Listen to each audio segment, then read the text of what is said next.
जय हिंद, नमस्कार। आप सभी के लिए जुनून एकेडमी समस्तीपुर की ओर से आज आर्मी टेक्निकल का मॉडल सेट नंबर 2 लेकर के आया गया है, जिसमें आपको 50 प्रश्न होंगे, जिसमें फिजिक्स, केमिस्ट्री, मैथ और रीजनिंग और सामान्य ज्ञान के सभी प्रश्न होंगे। इसको आप लगातार देखें और इस तरह के 50 मॉडल सेट टोटल आपको जुनून एकेडमी समस्तीपुर के यूट्यूब चैनल पे डाले जाएंगे। चलिए वीडियो को स्टार्ट करते हैं। जय हिंद, मैं आदेश कुमार जुनून एकेडमी समस्तीपुर में आपका स्वागत करता हूँ। आज फिर एक नया सेट लेकर आए हैं आर्मी टेक्निकल का, जिसमें 50 प्रश्न होंगे। एक एक करके इसमें हम लोग सॉल्व करेंगे। तो पहला प्रश्न आपके सामने है, हल्दी घाटी का युद्ध, हल्दी घाटी की लड़ाई किस वर्ष हुई थी? तो हल्दी घाटी की लड़ाई अकबर और महाराणा प्रताप के बीच हुई थी। अकबर मानसिंह को भेजा था लड़ने के लिए, जिसमें अकबर की जीत हुई थी। तो ये युद्ध 1576 में हुई थी। इसका ऑप्शन नंबर बी सही आंसर होगा। बढ़ते हैं हम लोग अगले प्रश्न की ओर। अगला प्रश्न क्वेश्चन नंबर 2 कह रहा है, हिंद स्वराज के लेखक कौन है? हिंद स्वराज के लेखक महात्मा गांधी हैं। अगले प्रश्न पर बढ़ते हैं। राज्यसभा में सदस्यों की अधिकतम संख्या कितनी हो सकती है? तो राज्यसभा में सदस्यों की अधिकतम संख्या 250 होती है। अधिकतम संख्या हो सकती है, लेकिन अब यह कितना? 245। यहाँ पूछा अधिकतम संख्या, तो अधिकतम संख्या 250 हो सकती है। 250 हो सकती है, वर्तमान में 245 ही है। अगला प्रश्न पर बढ़ते हैं।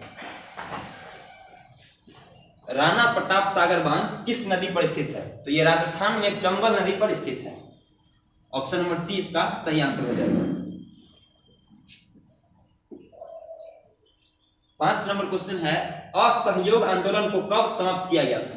असहयोग आंदोलन 1920 में महात्मा गांधी के द्वारा चलाया गया था और 1922 में चौरी चौरा हत्याकांड के बाद इसको बंद कर देना पड़ा, क्योंकि इसमें हिंसात्मक गतिविधि हो गई थी।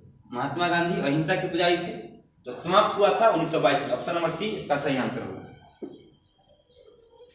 अगला प्रश्न है, अंग्रेजी वर्णमाला में ई जो कि 5वां अक्षर है और ओ जो कि 10वां अक्षर है, ओ 15वां अक्षर है, सॉरी, ई 5वां अक्षर है और ओ 15वां अक्षर है के ठीक बीच में कौन सा अक्षर है?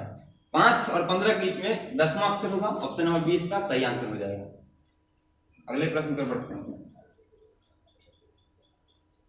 किसी निश्चित कोड में JOURNE को TNISZFO लिखा जाता है, उसी कोड में मेडिकल को कैसे लिखा जाएगा?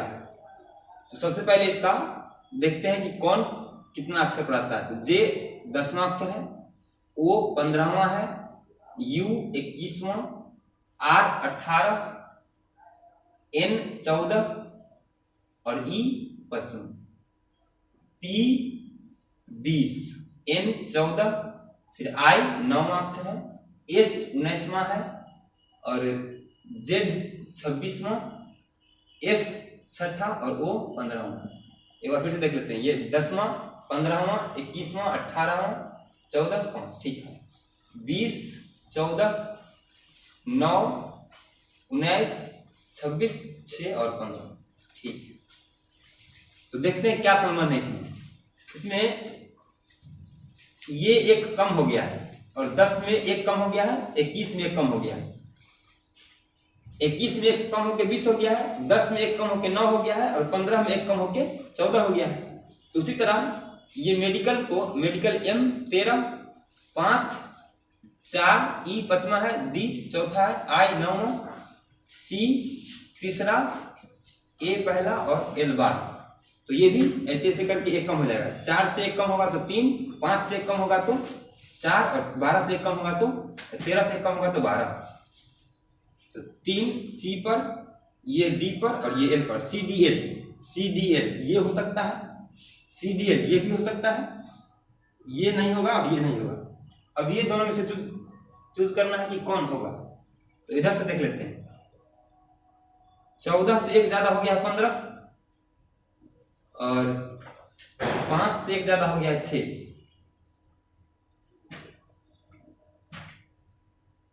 उसी तरह 18 से एक ज्यादा हो गया 19 और ये बीच में एक 26 एक्स्ट्रा। तो उस तरह का हम लोग मेडिकल में भी देख लेते हैं। ए पहला अक्षर है, एक ज्यादा करेंगे तो बी आ जाएगा। ये सुटेबल नहीं है।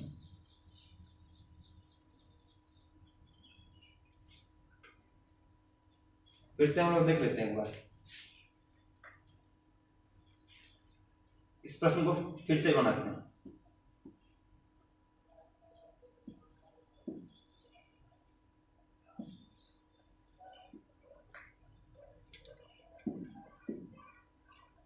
जे दशमाक्ष है, ये 15वां है, ये 21वां है, ये 18वां है, 14वां है और 25वां।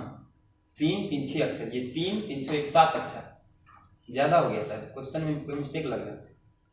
ये 20 14 9 होगा, क्वेश्चन को चेक कर लेते हैं डाटा।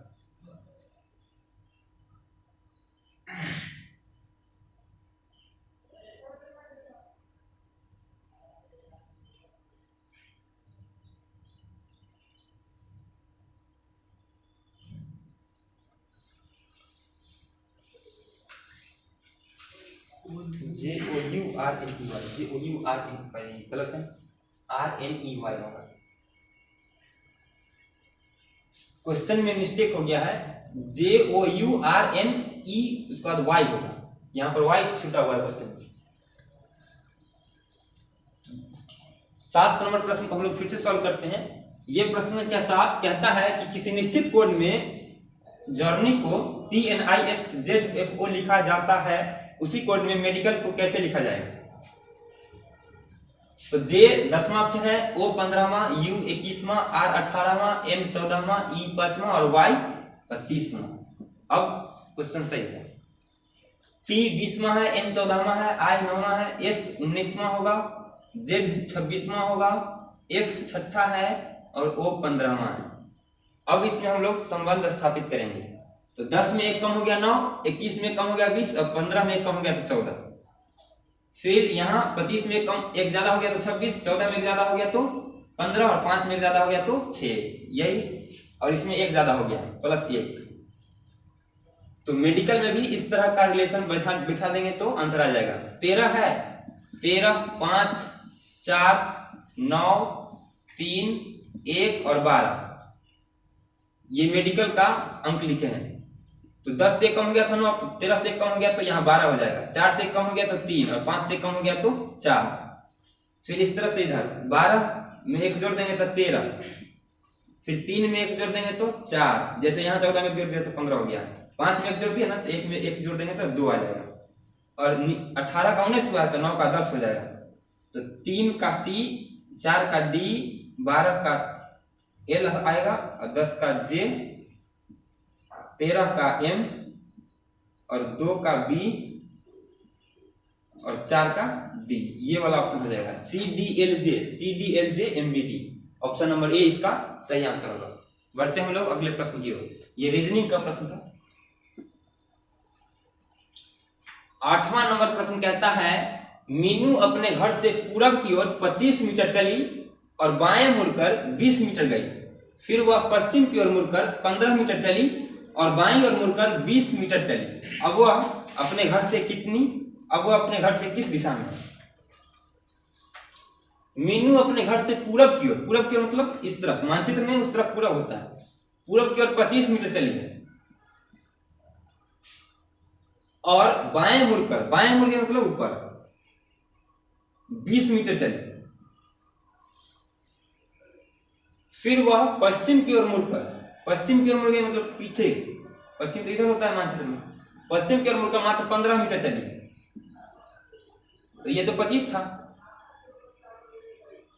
और बाईं ओर मुड़कर फिर 20 मीटर चली। इसका बाईं ओर मतलब नीचे चली जाएगी, 20 मीटर चली, यानी ये 20 है तो ये 20 आएगा, तो सट जाएगा इस लाइन में।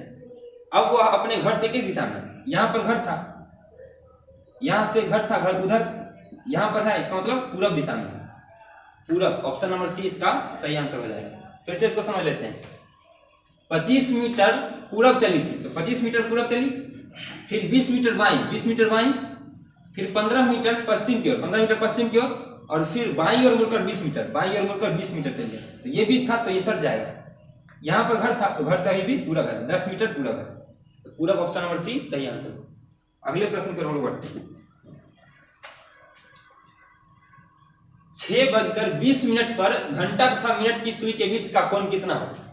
इस प्रश्न को सॉल्व करने के लिए हम लोग घंटा को 30 से गुना करते हैं और मिनट को 11/2 से गुना करके दोनों में अंतर निकाल देते हैं। 30 को 6 से गुना करेंगे तो 30 गुना 6 माइनस 11/2 गुना मिनट कितना है 20, क्षेत्रिक 18, 180 माइनस 2 से इसको काटेंगे तो 10, 110 आ जाएगा। 11 है 110, 180 और 110 का अंतर हो जाएगा 70 डिग्री। ऑप्शन नंबर डी सही आंसर होगा। क्वेश्चन नंबर 9 का ऑप्शन नंबर डी सही आंसर होगा। क्वेश्चन नंबर 10 कहता है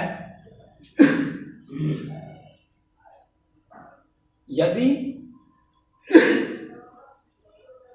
क्वेश्चन नंबर 10 कहता है यदि किसी व्यक्ति का जन्म 1960 के फरवरी महीना के अंतिम दिन हुआ, फरवरी महीना के अंतिम दिन, और 1960 जो है ना 4 से डिविजिबल है, 4 से विभाज्य है, इसका मतलब लीप ईयर है, और लीप ईयर में फरवरी 29 दिन का होता है, और फरवरी के अंतिम दिन का मतलब है 29 फरवरी। 29 फरवरी क्यों? क्योंकि 1960 है, लीप ईयर। तो मार्च 2000 तक कितने जन्मदिन मनाए? तो 4 साल में एक बार जन्मदिन मनाएगा, क्योंकि 29 फरवरी 4 साल में एक बार आता है। तो 1960 से 2000 के बीच 40 साल, इसको 4 से डिवाइड कर देंगे क्योंकि 4 साल पर एक दिन आएगा, तो 10 बार जन्मदिन मना लेगा। ऑप्शन नंबर ए इसका सही आंसर होगा। निम्नलिखित में से कौन लौह चुंबकीय पदार्थ नहीं है? लौह चुंबकीय मात्र 3 पदार्थ है, फेरस, निकेल और कोबाल्ट। ये तीनों को छोड़कर बाकी सब लौह चुंबकीय पदार्थ नहीं है। लौह चुंबकीय पदार्थ का यही 3 उदाहरण है। तो लोहा लौह चुंबकीय है, निकेल लौह चुंबकीय है, कोबाल्ट लौह चुंबकीय है, तो तांबा हो जाएगा इसका आंसर। किस तत्व के सर्वाधिक समस्थानिक, सबसे ज्यादा समस्थानिक होते हैं पोलोनियम के, 27 समस्थानिक होते हैं, 27 समस्थानिक होते हैं पोलोनियम। ऑप्शन नंबर डी इसका सही आंसर होगा। ये 12 नंबर क्वेश्चन था। अगला है 13 नंबर क्वेश्चन, कहता है एकीकृत परिपथ इंटीग्रेटेड सर्किट में प्रयुक्त अर्धचालक चिप किसकी बनी होती है? अर्धचालक चिप हमेशा सिलिकॉन का बनाया जाता है। ऑप्शन नंबर सी इसका सही आंसर होगा। ज्यादातर चीज इलेक्ट्रॉनिक में सिलिकॉन का ही होता है अर्धचालक में। फाउंटेन पेन, फाउंटेन पेन का मतलब होता है निब वाला कलम, के आविष्कारक थे वाटरमैन। ऑप्शन नंबर ए इसका सही आंसर हो जाएगा। 1 जूल में कितना कैलोरी? 4.2 जूल में होता है 1 कैलोरी। तो यहां बोला 1 जूल में कितना, तो 1 जूल में 1/4.2 हो जाएगा। इसको काटेंगे तो यहाँ 1 0, यहाँ 21, यहाँ 5 हो जाएगा। इसको काटेंगे तो 0 पॉइंट यहाँ 50 हो जाएगा। 21 दूना 42, 8 0, 21 चौक 84 होता है, लगभग 0.24 होगा, लगभग 0.24 कैलोरी। ऑप्शन नंबर ए इसका सही आंसर हो जाएगा।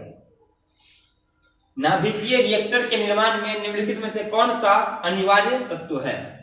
नाभिकीय रिएक्टर में जर्कोनियम अनिवार्य है, कोबाल्ट, निकेल, टंगस्टन अनिवार्य नहीं है, जर्कोनियम अनिवार्य है। नाभिकीय रिएक्टर में जर्कोनियम नहीं होगा तो रिएक्टर से बिजली नहीं उत्पन्न सकता। घड़ी के स्प्रिंग में भंडारित ऊर्जा, स्प्रिंग में 2 प्रकार की एनर्जी होती है, एक स्प्रिंग ऊर्जा और एक स्थितिज ऊर्जा।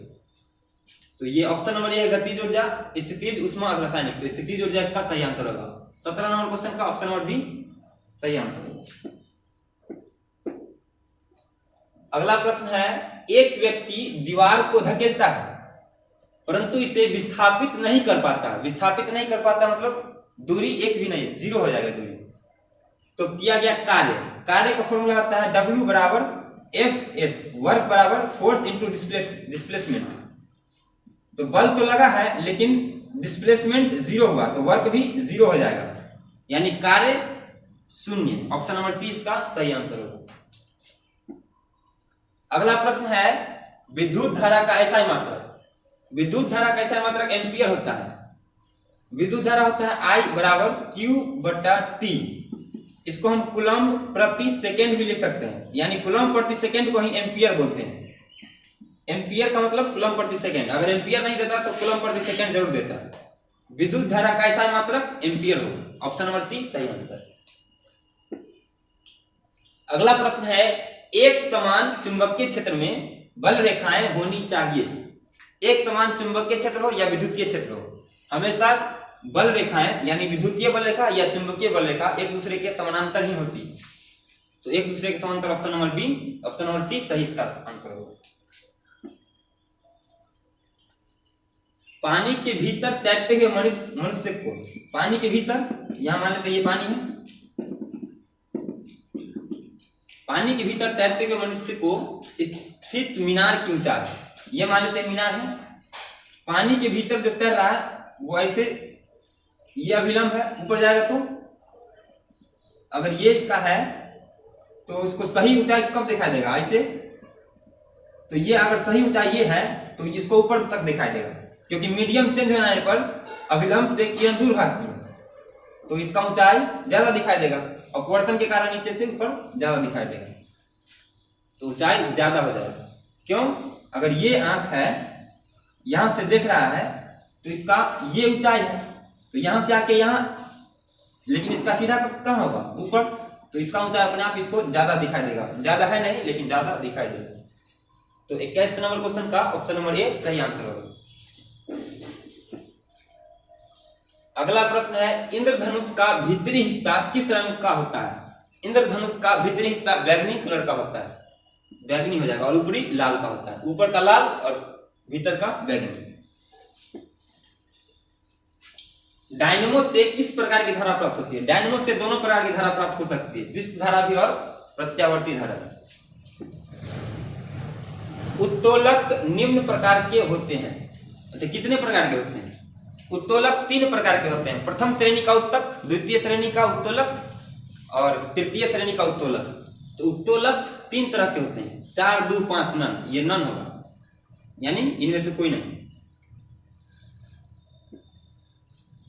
साइकिल के पैडल मारना बंद करने के बाद भी साइकिल चलती रहती है। न्यूटन का प्रथम नियम है कि कोई भी वस्तु तब तक नहीं रुकेगा जब तक उस पर बाहरी कोई फोर्स न लगाया जाए। तो साइकिल का पैडल मारना बंद करते हैं, फिर भी थोड़ा दूर तक जाता है, और बंद के अंत में रुक क्यों जाता है? रुकता इसलिए है क्योंकि घर्षण बल लग रहा होता है, बाहरी फोर्स घर्षण बल है। तो पैडल मारना बंद करने के बाद भी साइकिल चलती है क्योंकि वो अपनी अवस्था को बनाए रखना चाहती है, और अवस्था को बनाए रखने की प्रवृत्ति को बोलते हैं जड़त्व का नियम। तो जड़त्व के कारण इसका हो जाएगा सही आंसर। निम्नलिखित में से कौन सी गैस सबसे अधिक पानी में घुलनशील है? पानी में वही गैस ज्यादा घुलनशील होगा जो ज्यादा ध्रुवीय हो। ध्रुवीय गैस ज्यादा घुलनशील होता है, और ध्रुवीय होने के लिए जरूरी है कि उसका विद्युत ऋणात्मकता का अंतर ज्यादा होना चाहिए। SO2, S और O एक ही वर्ग का है, तो इसका विद्युत ऋणात्मकता का अंतर बहुत कम होगा। क्लोरीन में तो एक ही है, ध्रुवीय है ही नहीं। CO2 में है दूसरा, ये ध्रुवीय नहीं है, तो CO2 इसका सही आंसर होगा। C और O, C और O के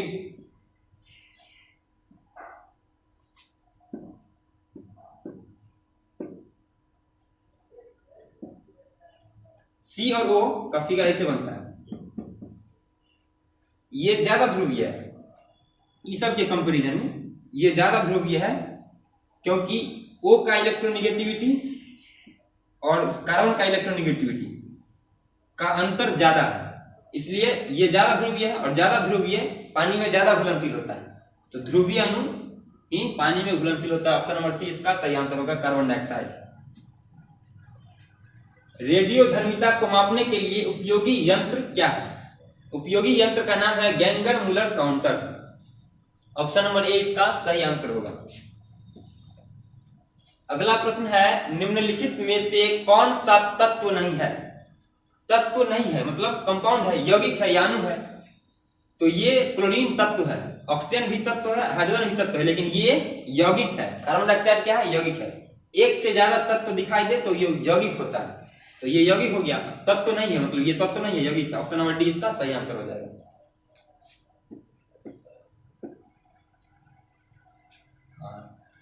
इथाइल अल्कोहल का K2Cr2O7 पोटासियम डाइक्रोमेट के साथ ऑक्सीकरण करने पर क्या मिलेगा?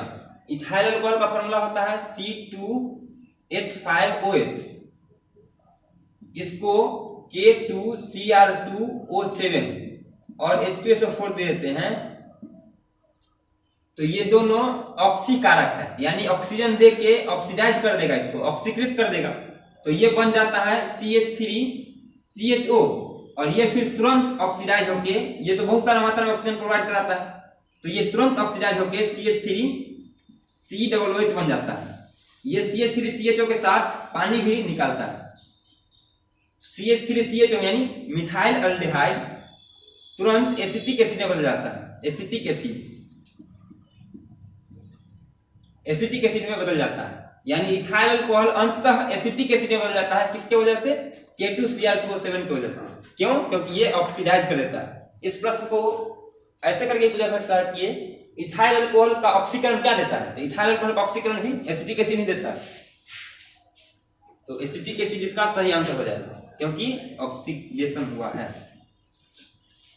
आइसोटोनिक घोल, आइसोटोनिक का मतलब है परासरण दाब समान होना। दो घोल का जब परासरण दाब समान होता है तो वो आइसोटोनिक कहलाता है। क्या समान होता है? तो परासरण दाब समान होता ही है, लेकिन यहाँ परासरण दाब ऑप्शन में है नहीं। तो परासरण दाब का फॉर्मूला होता है CRT। परासरण दाब को पाई से लिखते हैं, पाई बराबर हो जाएगा CRT। C मतलब कंसंट्रेशन, C का मतलब कंसंट्रेशन, और R का मतलब यूनिवर्सल गैस कांस्टेंट, और T का मतलब टेम्परेचर होता है। तो परासरण दाब में क्या समान होगा? ये तो कांस्टेंट है, टेम्परेचर भी कांस्टेंट होता है 298 के लिए। तो C यानी कंसंट्रेशन मतलब एकाग्रता, सांद्रता क्या होगा? समान होगा। तो मोलर एकाग्रता इसका सही आंसर हो जाएगा, ऑप्शन नंबर ए।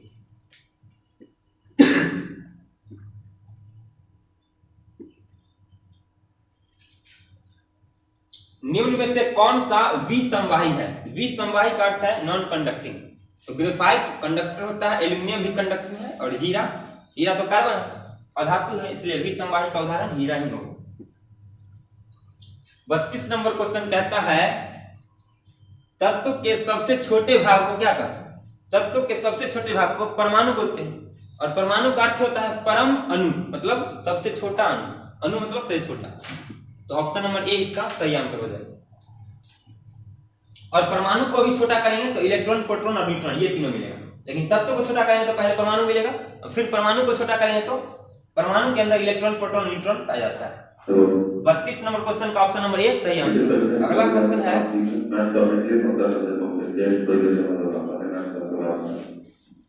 33 नंबर क्वेश्चन कहता है निम्नलिखित में से किस अणु में वैद्युत संयोजक बंधन है? हम बताए थे कि बंधन के अनुसार पर यौगिक दो तरह के होते हैं, एक सहसंयोजी यौगिक और एक विद्युत संयोजी यौगिक।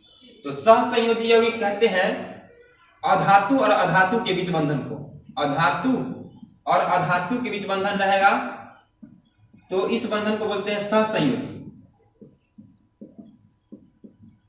सहसंयोजी। और विद्युत संयोजी बोलते हैं धातु और अधातु के बीच बंधन को, धातु और अधातु के बीच बंधन को बोलते हैं विद्युत संयोजी, विद्युत संयोजी। तो विद्युत संयोजक का मतलब है धातु और अधातु। कार्बन अधातु है, क्लोरीन अधातु है, ये कैंसिल हो गया। नाइट्रोजन अधातु है, CH4 कार्बन भी अधातु, हाइड्रोजन भी अधातु, लेकिन कैल्शियम धातु है और क्लोरीन अधातु है। इसका मतलब इसका जो बंधन होगा वो विद्युत संयोजक बंधन होगा। 33 नंबर क्वेश्चन का ऑप्शन नंबर डी सही आंसर होगा। बढ़ते हैं हम लोग अगले प्रश्न की ओर। निम्नलिखित में से कौन सामान्य लवण नहीं है? ये सामान्य लवण है, सोडियम सल्फेट सामान्य लवण है, क्योंकि ये क्षार और अम्ल से मिलकर बना है। ये लवण तो है लेकिन सामान्य नहीं, क्यों? क्योंकि H+ देने की टेंडेंसी अभी इसके पास बाकी है, और जो H+ दे सकता है वो अम्ल भी होता है, यानी ये अम्ल के साथ साथ लवण है, यानी ये अम्लीय लवण है, अम्लीय लवण। और ये केवल लवण है क्योंकि ये H+ नहीं दे सकता या OH- भी नहीं दे सकता, ये भी ना वो H देगा ना OH- देगा, यानी ये केवल लवण है, और ये भी केवल लवण है। लेकिन ये एक H+ डोनेट करने की टेंडेंसी रखता है, इसलिए ये एसिड भी है। इसका मतलब है कि बी नंबर ऑप्शन सामान्य लवण से अलग है। ऑप्शन नंबर बी इसका सही आंसर हो जाएगा। Ammonium chloride NH4Cl, ammonium chloride, इसको नौसादर भी बोलते हैं, अमोनियम क्लोराइड को नौसादर भी बोलते हैं, का जलीय विलयन क्या होता है? अमोनियम क्लोराइड का जलीय विलयन ये अम्लीय होगा, अम्लीय होगा।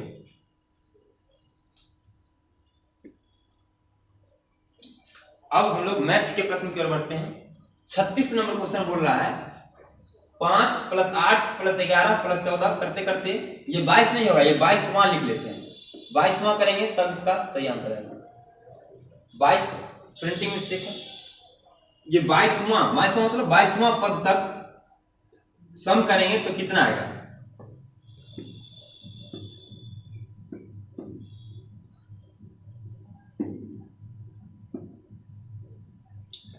तो पहला पद है 5 और अंतर है 3 और n का वैल्यू है 22, क्योंकि 22वां तक जाना है।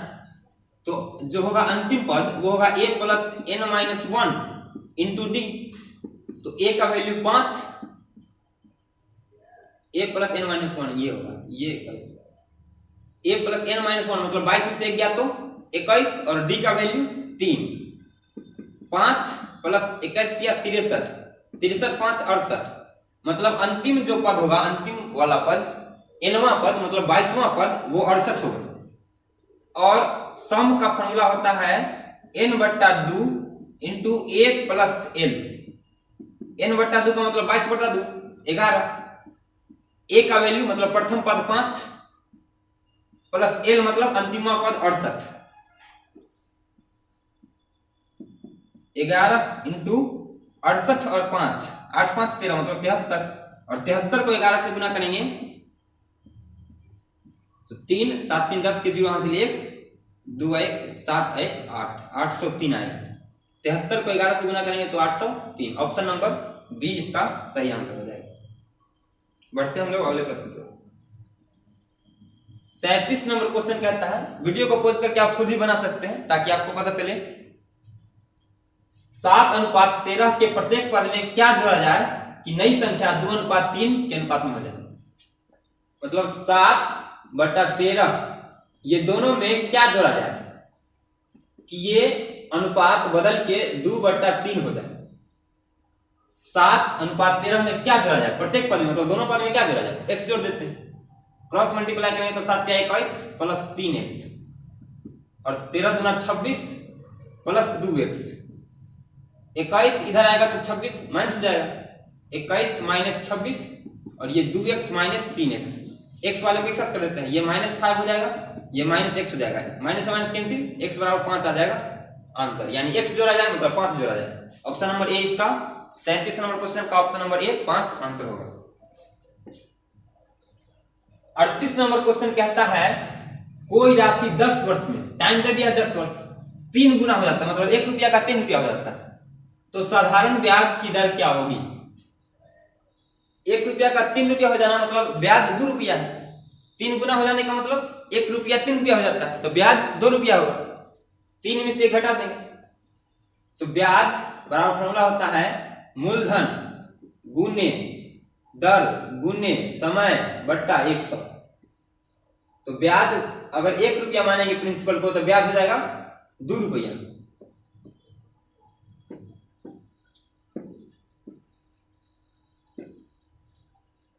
अगर 1 रुपया 3 रुपया हो जाने का मतलब ब्याज 2 रुपया, तो ब्याज के जगह पर 2 रुपया रखेंगे, प्रिंसिपल 1 रुपया माने है ना, रेट नहीं पता है तो रेट को रेट रहने देते हैं। t का वैल्यू 10% दिया हुआ और 100, तो फॉर्मूला से आता है 1 0 से 1 0 कैंसिल, r बराबर हो जाएगा 10 गुना 20, 20% हो जाएगा इसका सही आंसर। ऑप्शन नंबर सी सही आंसर है। 10 वर्ष में 3 गुना मतलब ब्याज 2, p गुने r गुने t, प्रिंसिपल 1 रुपया लिए थे, मूलधन 1 रुपया, रेट नहीं पता था, रेट ही तो निकालना है, और टाइम 10 वर्ष दिया हुआ है, 10 वर्ष और 100 फॉर्मूला का था, काट कूट के क्रॉस मल्टीप्लाई करके r का वैल्यू 20% आ गया। ऑप्शन नंबर सी सही आंसर होगा। अगला क्वेश्चन है कि 20 कलम का दाम 90 रुपया है, तो 1 कलम का दाम क्या होगा 90/20, तो पूछ रहा है 9 कलम का दाम, 9 कलम का कीमत पूछ रहा है, तो 9 कलम का क्या होगा 90/20 गुना 9, एक जीरो से एक जीरो कैंसिल, 9×81/2 मतलब 40.5 रुपया। ऑप्शन नंबर सी इसका सही आंसर हो गया। 81/2 को काटेंगे तो 40.5 आएगा। कुछ आदमी किसी काम को 4 दिन में कर सकते हैं, कुछ आदमी कर सकता है, कुछ आदमी को मान लेते हैं एक्स आदमी 4 दिन में करता है। अच्छा, आदमी को अगर दिन से गुना करते हैं ना तो टोटल वर्क निकलता है, टोटल काम मैन गुने डेज। तो कुछ आदमी मतलब एक्स आदमी 4 दिन में कर सकते हैं, 10 व्यक्ति के और आ जाने से 3 दिन में पूरा हो जाता है। मतलब एक्स आदमी था तो 4 दिन में होता था, एक्स में 10 आदमी और जुड़ गए तो काम हो गया मात्र 3 दिन। तो ये आदमी गुने दिन।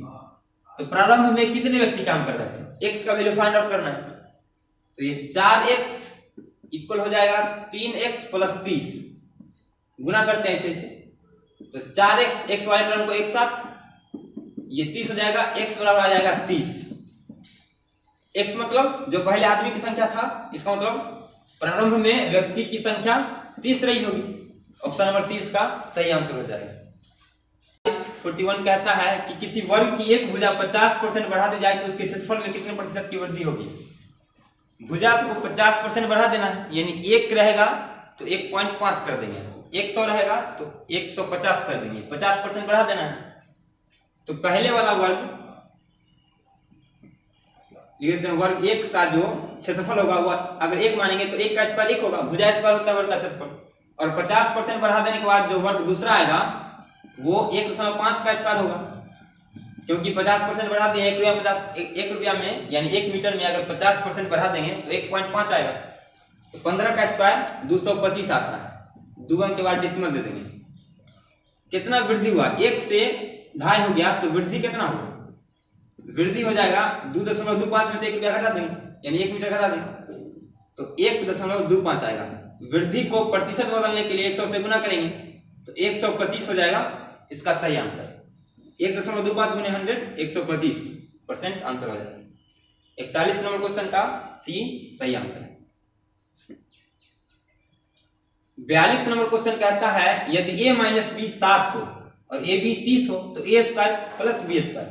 a - b का फॉर्मूला अगर याद होगा तो ये क्वेश्चन बहुत सिंपल है। a - b का स्क्वायर होता है a² + b² - 2ab। a - b का वैल्यू दिया हुआ है 7, तो 7 का स्क्वायर बराबर a² + b² नहीं पता है, यही तो निकालना है। और -2 ab का वैल्यू दिया हुआ है 30, तो 49 और ये 30 × 60 इधर आएगा तो जुड़ जाएगा a² + b²। 49 और 7 को जोड़ेंगे तो 9 6 4 10 109 आ जाएगा इसका सही आंसर। ऑप्शन नंबर डी 42 का सही आंसर होगा। 43 नंबर क्वेश्चन कहता है 6 व्यक्तियों की किसी गोलाकार टेबल पर कितने प्रकार से बैठाया जा सकते हैं। मतलब 6 व्यक्ति को, पहला व्यक्ति, उसका दूसरा व्यक्ति, उसका तीसरा व्यक्ति, हो सकता है कि दूसरा व्यक्ति को पहले बैठा दे, तीसरा व्यक्ति को बाद में बैठा दे, इस तरह से कितना अरेंजमेंट हो सकता है, यानी किसी तरह अरेंजमेंट करना है, यानी 6 व्यक्ति को कितनी तरह से उस पर बैठाया जा सकता है। इस तरह के कोई भी क्वेश्चन को बनाने के लिए फैक्टोरियल निकालना पड़ता है। तो 6 का फैक्टोरियल निकालने के लिए 6 को 1 तक गुना करेंगे नीचे की ओर, 6 × 5 × 4 × 3 × 2 × 1, ये होता है 6 का फैक्टोरियल। 6 का फैक्टोरियल निकाल देंगे इसका आंसर आ जाएगा। अगर 4 व्यक्ति को उठाना होगा तो 4 का फैक्टोरियल निकालेंगे, जिसका फैक्टोरियल निकालना होता है उसको 1 तक गुना कर देते हैं। तो 6 × 5 = 30, 30 × 4 = 120, 120 दिया 360, 360 × 720। ऑप्शन नंबर सी इसका सही आंसर हो जाएगा 43 नंबर क्वेश्चन पर। बढ़ते हैं हम लोग अगले प्रश्न की ओर। sin थीटा 4/5 और sin थीटा का फॉर्मूला होता है p/h, लंब बटा कर्ण। तो 4 tan थीटा - 5 cos थीटा बटा sec थीटा + 4 cot थीटा का मान क्या होगा। तो 4 × tan थीटा का होता है p/h, यहाँ ph p/h नहीं, tan थीटा का मतलब होता है p/b। तो p 4 है, h 5 है, तो b होगा 3, 3 4 5 का ट्रिपलेट बन रहा है। तो tan थीटा बराबर होगा p/b - 5 और cos थीटा का मतलब होता है b/h, बी है 3, एच का मान 5, एच का मान यहाँ 5 है, बटा सेक थीटा का मान होता है कॉस थीटा का उल्टा, तो कॉस का उल्टा है 5/3 होगा, यहाँ कॉस थीटा है इसका उल्टा सेक होता है, तो 3/5 का उल्टा 5/3, प्लस है तो प्लस 4, कॉट थीटा जो होता है उस tan का उल्टा होता है, तो 4/3 का उल्टा 3/4, ये 4 से ये 4 कैंसिल और ये 5 से ये 5 कैंसिल, तो 4 चौका 16/3 माइनस 3 बटा 5/3 प्लस 3 इकाई 3, ठीक है, ये 3 और 3 तो बटा में करने का मतलब बाद में कटवे करेगा, तो 3 तिया 9, 16 में से 9 गया तो 9 7 16 और 3 तिया 9 5 14 और 3 3 तो कट जाएगा, 7 गुना 14, 1/2 हो जाएगा इसका आंसर, 1/2 ऑप्शन नंबर ए इसका सही आंसर है। क्या किए, साइन थीटा का मान दिया हुआ था, पी बी एच निकाल के इसका फॉर्मूला अगर याद होगा पी बाई एच वाला तो बनेगा क्वेश्चन। 160 मीटर लंबी एक रेलगाड़ी, रेलगाड़ी की लंबाई 160 मीटर दिया हुआ है और उस रेलगाड़ी की चाल दिया हुआ है 90 किलोमीटर प्रति घंटा, मीटर है ये किलोमीटर प्रति घंटा है, मीटर पर सेकंड में करना होगा। 440 मीटर लंबे पुल को पार करने में कितना समय लेगी। हम बताए थे कोई भी रेलगाड़ी वाला क्वेश्चन करने के लिए क्या करते हैं, चाल बराबर दूरी बटा समय, और ये जो दूरी होता है ये टोटल होता है, अगर 2 ट्रेन रहेगा तो दोनों ट्रेन का जोड़ना पड़ेगा, अगर प्लेटफॉर्म ट्रेन रहेगा तो प्लेटफॉर्म ट्रेन का लंबाई जोड़ना पड़ेगा। यहाँ क्या है 160 मीटर लंबी रेलगाड़ी है और 440 मीटर लंबा पुल है, तो पुल और रेलगाड़ी की लंबाई को जोड़ेंगे तो टोटल दूरी निकलेगा 440 प्लस 160 और टाइम जो लगा है वो टाइम निकालना है, नहीं पता टाइम, चाल दिया हुआ है 90, तो 90 को 5/18 से क्यों गुना करेंगे, क्योंकि ये किलोमीटर प्रति घंटा में दिया हुआ है और ये मीटर में दिया हुआ है, तो किलोमीटर प्रति घंटा को मीटर प्रति सेकंड में करने के लिए 5/18 से गुना करते हैं, तो ये 18 पंचे 90 पचे 25 बराबर ये 0 6 4 10 1 4 1 5 1 6 बटा टी, 25 से इसको काटेंगे तो आ जाएगा 25 24 आ जाएगा, 25 से 1 होता है 24 सेकंड आ जाएगा इसका आंसर, टी बराबर 24 सेकंड, क्रॉस मल्टीप्लाई करेंगे तो टी बराबर ये आएगा तो 24 सेकंड आ जाएगा। ऑप्शन नंबर बी इसका सही आंसर होगा। अगले प्रश्न की ओर हम बढ़ते हैं। 46 नंबर क्वेश्चन, ये मिस्टेक हो गया यहाँ पर, इसलिए इस प्रश्न को अभी छोड़ देते हैं फिलहाल, बढ़ते हैं हम लोग अगले प्रश्न की। ज्यामितीय माध्य निकालना है, 2 6 8 24 का ज्यामितीय माध्य, ज्यामितीय माध्य निकालने का तरीका है रूट अंडर सभी पदों का गुणनफल, सभी पदों का गुणनफल, रूट अंडर सब पद को गुना करेंगे तो 2 6 8 24, 2 6 को हम लोग 2 गुने 3 लिखते हैं, 8 को हम लोग 2 को 3 बार गुना करेंगे तो 8 आ जाएगा, और फिर 24 को हम लोग गुणनखंड करके लिखेंगे 2 गुने 2 गुने 2 गुने 3, तो ये 24 हो जाएगा। अब रूट से बाहर निकालने के लिए 2 का जोड़ा बनाते हैं, 2 का जोड़ा बन गया, ये 2 का जोड़ा बन गया, ये 2 का जोड़ा बन गया, ये 2 का जोड़ा बन गया, और ये 3 और ये 3 बाहर हो जाएगा क्योंकि 3 का भी जोड़ा बन गया, 2 दूना 4 दूना 8 दूना 16 होतिया 48, तो रूट अंडर 48 हो जाएगा इसका सही आंसर। रूट अंडर 48 नहीं, गलत हो गया।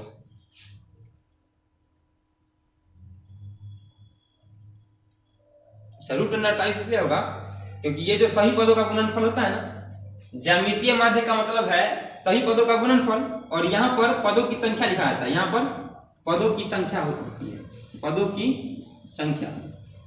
यहाँ 2 का जोड़ा बना है, इसका मतलब 2 का और बनता तब ना, 4 का मतलब 1 2 3 4, यानी पदों की संख्या 4 होती है। इस प्रश्न को फिर से समझते देखो, 2 6 8 24 का ज्यामितीय माध्य कितना होगा।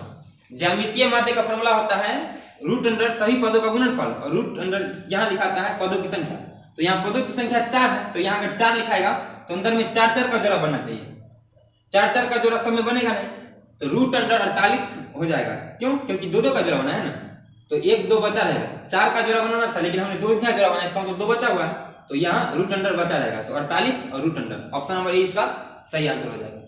ज्यामितीय माध्य का फॉर्मूला याद रखना है रूट अंडर सही पदों का गुणनफल, और यहाँ पर सभी पदों की संख्या। अब बीच में फैक्टराइज करके लिख देते हैं, ऑप्शन के अनुसार काम करते हैं।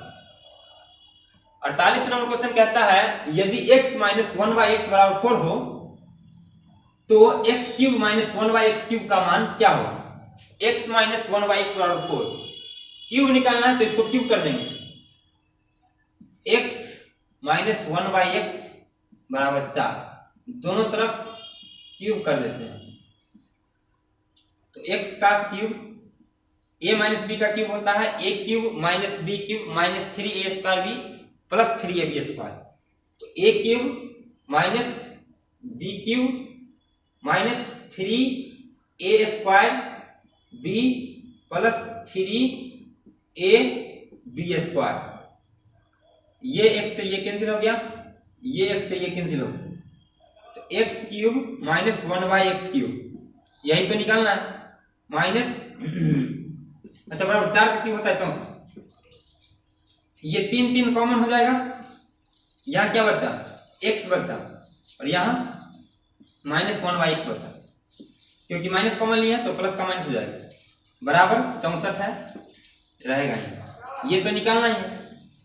x cube minus 1/x cube minus 3 गुना ये 4 दिया हुआ इसका वैल्यू, यहाँ 4 रख देते 64, 4 तिया 12 उधर जाएगा तो प्लस हो जाएगा, तो 64 में 12 जोड़ देंगे, 4 तिया 12 इधर माइनस में उधर जाएगा तो प्लस में हो जाएगा, 4 2 6 और 6 1 7, इसका ऑप्शन नंबर ए 76 आंसर हो जाएगा। ये दोनों को जोड़ेंगे 64 12 तो 76 ही आएगा। बढ़ते हैं हम लोग अगले प्रश्न की ओर। इसका ऑप्शन गलत हो गया सर, 5 सॉल्व नहीं कर देते, 5 बटा ये 2 प्लस 1 बटा 3 प्लस 1 बटा ये 4 इकाई 4 है, 5 बटा 4 हो जाएगा, 5 बटा 4 को ऊपर लेते हैं, फिर 5 बटा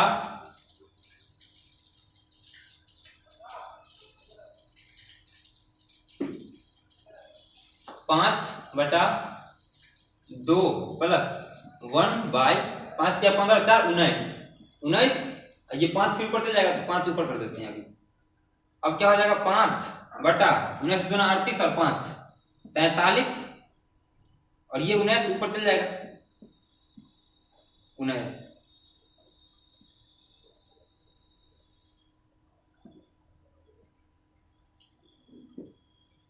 ये 19 ऊपर चल जाएगा तो यह हो जाएगा 19 बचे 95 बटा 43, यही इसका आंसर हो जाएगा। ऑप्शन में है ही नहीं तो ये ऑप्शन गलत है, यही इसका सही आंसर होगा 95 बटा 43। अगले प्रश्न की ओर बढ़ते हैं, अंतिम प्रश्न 50 नंबर।